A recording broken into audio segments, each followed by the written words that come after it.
이 땅에 있는 많은 교회들이 성탄절 이전에 4주 동안을 대림절로 지킵니다.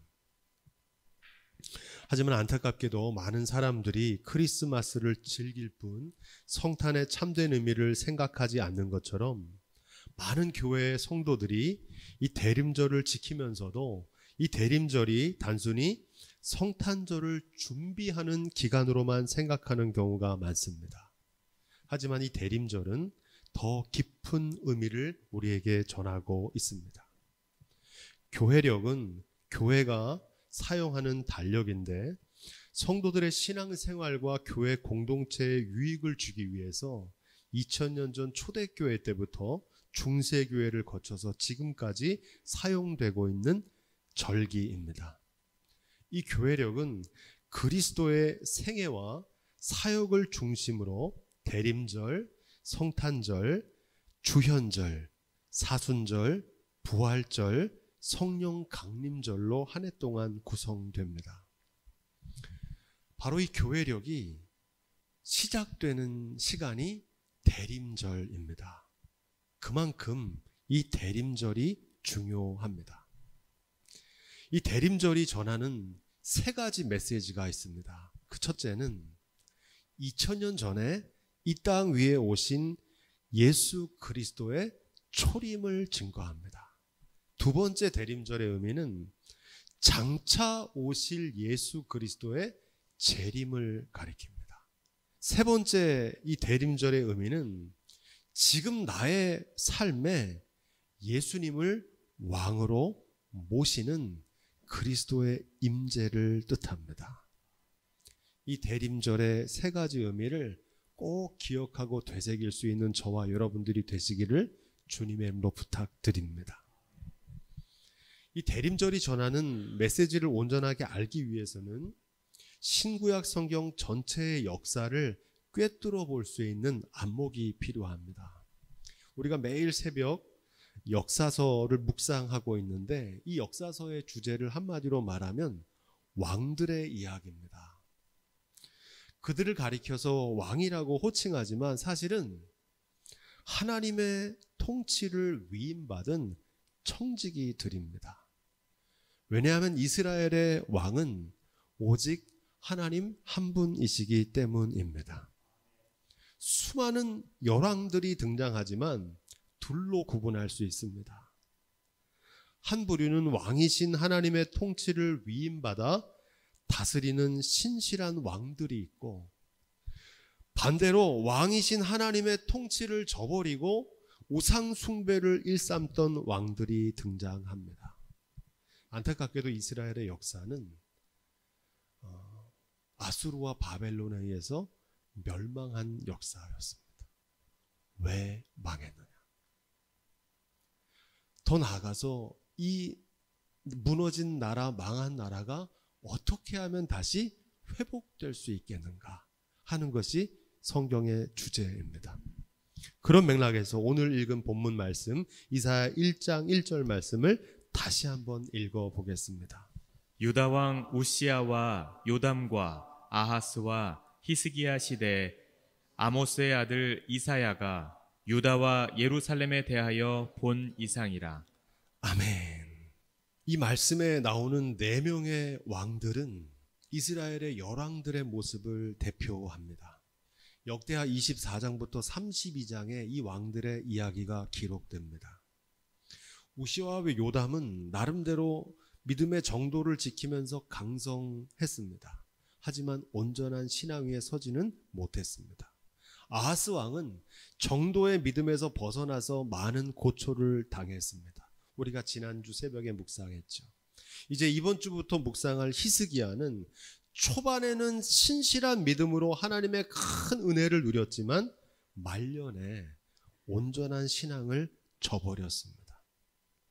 한마디로 이 4왕은 하나님의 통치를 온전하게 실현하지 못했던 불완전한 왕들이었습니다. 오늘 본문의 말씀은 이 우시야와 요담과 아하스와 히스기야가 통치하던 시대에 하나님의 사람 선지자 이사야가 활동했다고 증거합니다. 이 이사야는 불완전한 믿음으로 흥망성쇠를 거듭하던 왕들의 시대 속에서 하나님의 통치를 증거했던 예언자입니다. 무엇보다 이사야는 이 세상을 통치하실 진짜 왕이 오셔서 세상을 다스리실 거라고 예언했습니다. 오늘 우리가 함께 읽은 이사야 9장 6절로 7절 말씀이 바로 그 예언의 말씀입니다. 메시지 성경으로 제가 읽어드리겠습니다. 이는 우리를 위하여 한 아이가 태어났기 때문이다. 그 아들을 선물로 주셨기 때문이다. 이제 그가 세계를 통치할 것이다.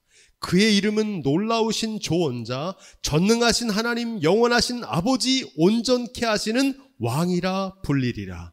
그분의 통치권은 점점 커지고 그분의 온전하심은 끝이 없으리라. 그분은 다윗의 보좌에 앉으셔서 약속된 왕국을 다스리시고 그 왕국을 곧게 세우셔서 세세토록 다스릴 것이다. 공정함과 올바름으로 이제부터 영원까지 다스리시리라. 만군의 하나님의 열심히 이 모든 일을 이루실 것이다. 아멘. 이 선지자 이사야가 예언했던 그분이 누구십니까? 그분이 바로 예수 그리스도이신 줄로 믿습니다. 이사야의 예언은 이 예언을 한 500년 후 우리가 살고 있는 지금 이 시대로부터 2000년 전 유대 땅 베들레헴에 예수 그리스도가 태어나심으로 성취되었습니다. 만군의 하나님의 열심히 이를 이루셨습니다. 대림절이 전하는 첫 번째 메시지가 여기에 있습니다. 만왕의 왕 예수 그리스도가 이 땅에 오심을 기억하고 기념하는 절기입니다.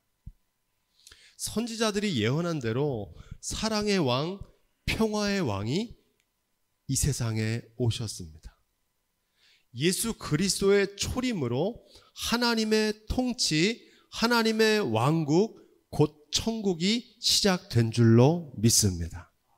요한복음은 예수 그리스도의 오심이 이미 성취되었고 그 속에 어떤 의미가 담겨 있는지를 우리에게 증거해 줍니다. 그 말씀이 요한복음 3장 17절로 18절입니다.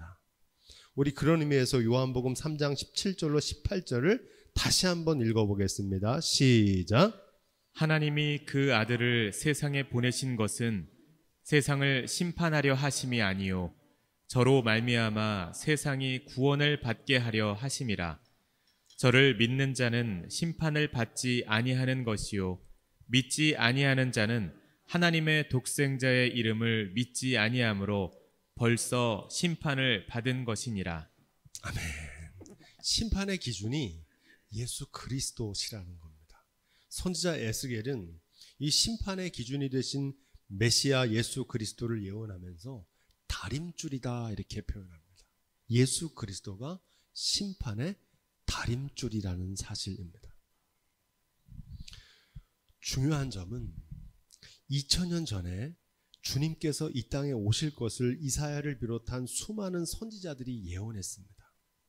하지만 메시아를 고대하던 유대인들은 예수님의 오심을 알지 못했습니다. 이방의 박사들과 양치던 목자들 외에는 아무로 주님이 오신 것을 몰랐다고 성경은 기록합니다. 믿음이 좋았던 바리새인들과 율법사와 제사장들은 예수님을 직접 보고 그분의 말씀을 듣고 그분이 하신 이적을 체험하고도 그분이 그리스도인지를 알지 못했습니다. 도리어 그분을 십자가에 못 박았습니다. 2000년이 지난 지금도 유대인들은 예수님을 메시아 그리스도로 믿지 않습니다. 문제는 오늘날 수많은 그리스도인들이 주님의 오심을 알고 성탄을 기뻐하면서도 주님께서 다시 오신다는 사실을 모르고 산다는 겁니다. 마치 유대인들이 예언자들의 예언을 알았지만 정작 2000년 전에 베들레헴에 오신 예수 그리스도를 몰랐던 것처럼 오늘날 수많은 그리스도인들은 주님이 다시 오실 것이라는 예언의 말씀을 알고 예수 그리스도를 믿으면서도 주님이 안 오실 것처럼 살아간다는 사실입니다. 왜 그럴까요? 이 땅에서 천년 만년 왕노릇하고 싶기 때문입니다. 여기에 대림절의 두 번째 메시지가 있습니다. 대림절은 주님의 다시 오심을 기다리는 절기입니다. 그래서 대림절을 재림절이라고 부르기도 합니다. 주님의 재림을 기다리는 절기입니다. 모든 교회와 성도들이 사도신경에 고백하는 대로 십자가에 못 박혀 죽으시고 장사한 지 사흘 만에 죽은 자 가운데서 다시 살아나시며 하늘에 오르사 전능하신 하나님의 우편에 앉아 계시다가 저리로서 그곳으로부터 따라해 보겠습니다. 산자와 죽은 자를 심판하러 오시리라. 아멘. 심판하러 오실 거라는 겁니다. 왕이신 예수 그리스도의 초림으로 천국이 시작되었고 예수 그리스도의 재림으로 천국이 완성되는 것처럼 예수 그리스도의 초림으로 벌써 심판이 시작되었고 다시 오셔서 그 심판을 완성하실 줄로 믿습니다. 기독교 복음은 천국 복음인데 오늘날 많은 그리스도인들이 이 천국 복음을 오해합니다. 천국은 죽음 이후에 가는 곳이라고 믿습니다. 그렇게 생각하니 보니까 천국과 무관한 삶을 살아갑니다. 사는 날 동안 하나님의 뜻대로 하나님의 말씀대로 살지 않는다는 겁니다. 그래서 천국을 맛보지 못합니다. 이 천국이란 단어는 헬라어 바실레이아를 번역한 건데 이 바실레이아는 왕국이라는 뜻입니다. 하나님의 통치라는 뜻입니다. 우리가 부르는 찬송의 가사대로 주 예수와 동행하면 그 어디나 하늘나라인 줄로 믿습니다. 하나님의 말씀대로 뜻대로 준행할 때 하나님의 통치가 이루어지는 줄로 믿습니다. 천국에 관한 또 다른 오해가 있는데 이 땅의 삶을 마치면 곧바로 천국에 들어가는 줄로 알더라고요. 하지만 성경을 잘 보니까 천국에 들어가기 전에 먼저 하나님의 심판대 앞에 선다는 사실을 증거합니다. 로마서 14장 10절로 11절에 보면 이렇게 되어 있습니다. 따라해 볼까요? 우리가 다 하나님의 심판대 앞에 서리라. 하나님의 심판대 앞에 서는 것 예외 있습니까? 없습니까? 예외 없다는 거예요. 다 서고 천국에 들어갈지 천국에 못 들어갈지가 결정된다는 겁니다.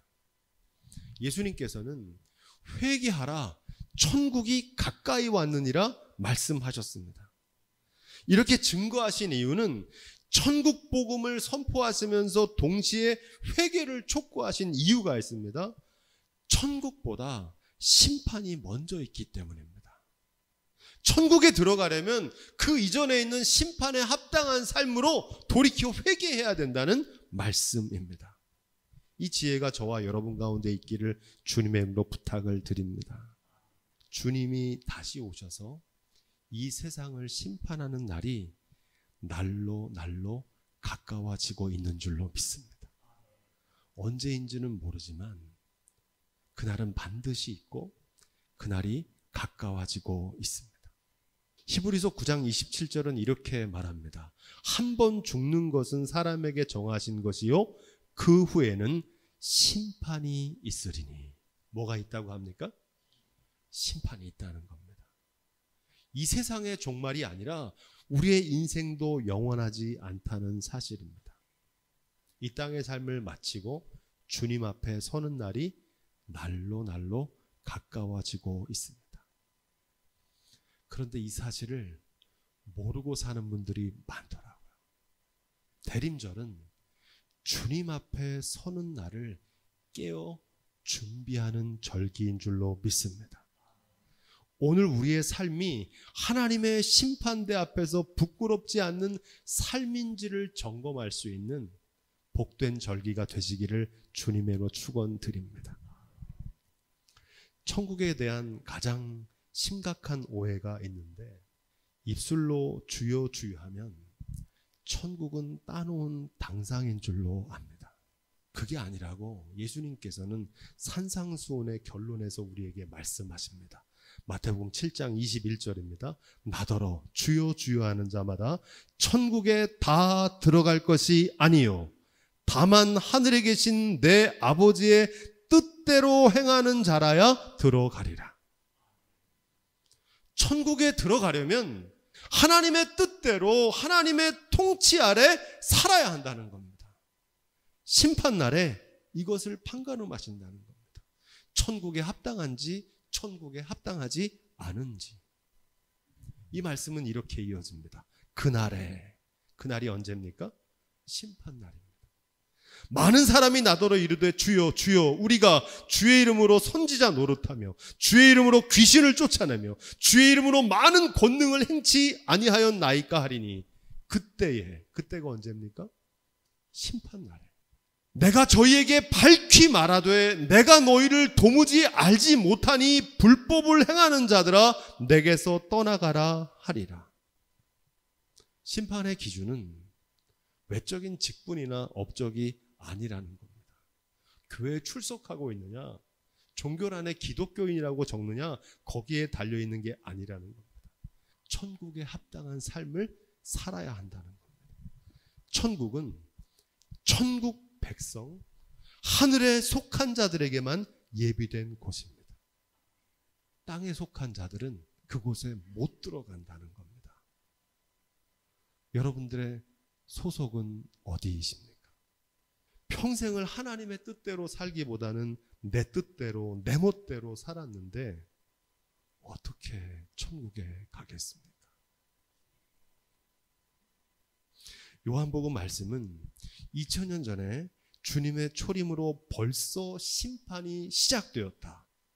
주님의 재림으로 마침내 심판이 완성될 것이라고 증거합니다. 이것보다 더 중요한 메시지가 있습니다. 바로 대림절이 전하는 세 번째 메시지입니다. 여러분 생각해 보십시오. 지금 오늘 우리가 알고 살고 있는 이 세상은 무엇이 다스리고 있습니까? 뭐가 왕입니까? 지금 여러분들의 삶은 무엇이 다스리고 있습니까? 무엇이 왕노릇합니까? 그리스도인은 예수님을 그리스도 왕으로 섬기며 사는 사람인 줄로 믿습니다. 예수님을 그리스도 왕으로 모시고 살지 않으면 이미 심판을 받았다는 겁니다. 벌써 심판을 받았다는 말입니다. 무슨 뜻입니까? 예수님을 그리스도로 모시지 않으면 다른 것이 그 자리에 서 있다는 겁니다. 예수님을 왕으로 모시지 않으면 다른 것이 왕노릇하는 삶, 그래서 다른 것을 섬기는 삶을 살아갈 수밖에 없다는 겁니다. 오늘날 대부분의 사람들은 예수 그리스도가 아니라 돈을 그리스도로 섬깁니다. 예수가 그리스도가 아니라 돈이 그리스도입니다. 길이요 진리요 생명이 물질에 있다고 생각합니다. 전능하신 하나님이 아니라 전지전능한 돈을 섬기며 살아갑니다. 물질의 노예로 살아갑니다. 채울 수 없는 욕심에 이끌려 탐욕의 노예로 살아갑니다. 적어도 주님이 머리 되신 교회만은 주님을 섬기는, 주님이 다스리는 교회가 돼야 될 줄로 믿습니다. 오늘 많은 사람들이 한국 교회 위기를 말하는데 인구 절벽으로 교인 감소가 이루어질 거라면서 염려합니다. 하지만 이건 문제가 아닙니다. 한국교회의 문제는 왕이 없는 겁니다. 예수 그리스도가 아니라 다른 것들이 왕 노릇하는 우상 숭배를 일삼고 있는 것입니다. 성경은 우상 숭배의 결과가 소멸과 멸망이라고 증거합니다. 예수 그리스도와는 무관한 번영신학을 설파하고 인간의 탐욕을 추구하는, 물질을 하나님처럼 섬기는 물질 만능주의를 추구하는 한국교회는 소멸하는 것은 너무 당연한 결과입니다. 한국교회가 회복되는 길은 하나님을 경외하는 믿음으로 예수님을 그리스도로 섬기는 진짜 그리스도인들의 출현입니다. 진짜 그리스도인들이 나올 때 하나님께서 한국 교회를 새롭게 하실 줄로 믿습니다. 남 얘기, 큰 얘기 할 게 아니라 지금 예배하는 여러분들의 삶은 무엇이 왕노릇하고 있습니까? 내 마음과 삶은 무엇이 다스리고 있습니까? 이 질문은 그리스도인의 정체성에 관한 질문입니다. 헬라어 그리스도는 히브리어로 메시아라는 단어고 기름 부음을 받은 자, 왕이라는 뜻입니다. 여러분, 그리스도인은 누굽니까? 예수님을 왕으로 섬기며 살아가는 사람이 그리스도인인 줄로 믿습니다. 잠시 세상에서 왕노릇하는 것들이 아니라 영원하신 하나님의 통치를 바라보며 사는 사람입니다. 비록 이 땅 지상을 살지만 천상에 속한 자로 살아가는 천국 백성이 그리스도인입니다. 비록 이 세상은 물질이 다스리는 세상이지만 그 속에서도 하나님의 통치, 천국을 바라보며 내 삶을 내걸고 하나님의 말씀을 쫓아 자신의 삶의 자리에서 묵묵히 하나님의 뜻을 펼치며 사는 사람들이 그리스도인입니다. 대림절을 지키고 있는 지금 우리는 주님의 초림과 주님이 다시 오시는 재림 사이를 살고 있습니다. 그 기간을 살고 있는 것입니다. 이 시대를 살아가는 그리스도인들의 과제는 그래서 진정한 그리스도인이 되는 겁니다. 진짜 그리스도인이 되는 거예요. 예수님을 왕으로 섬기고 주님이 다스리는 삶을 사는 겁니다. 주님이 다스리면 어떤 일이 벌어질까요? 주님이 우리의 삶을 이끌어 주십니다. 사랑이 넘치고 주님이 다스리면 평화가 넘칩니다. 오늘 예배하는 저와 여러분들의 삶이 주님이 다스리는 교회, 예수 그리스도가 다스리는 삶이기를 주님의 축원드립니다.